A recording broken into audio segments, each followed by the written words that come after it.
Europe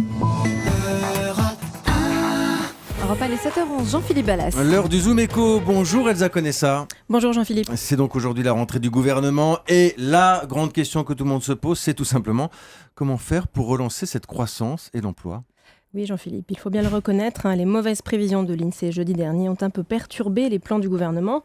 Alors bien sûr, Manuel Valls avait préparé les esprits à une rentrée difficile le mois dernier, mais la vérité c'est que personne ne s'attendait à ce que les chiffres soient si mauvais. La croissance est 2 fois moins élevée que prévu, l'investissement est en berne, le commerce extérieur reste très déficitaire et le déficit public dérape, on sera à plus de 3,5% l'année prochaine.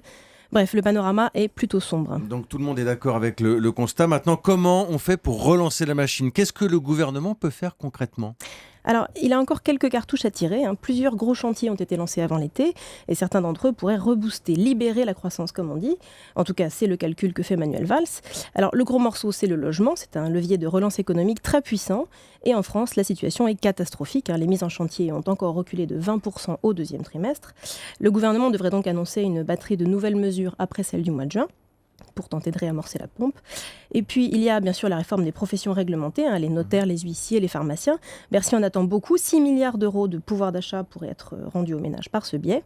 Alors, parmi les autres dossiers, on a aussi la réforme territoriale, la suspension éventuelle des seuils sociaux, la relance de l'apprentissage, de l'investissement et surtout la mesure phare de la rentrée, la nouvelle baisse d'impôts pour les ménages modestes.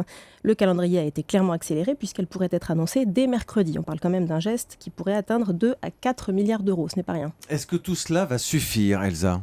Eh bien, c'est toute la question. Certains vous diront que c'est trop, d'autres pas assez.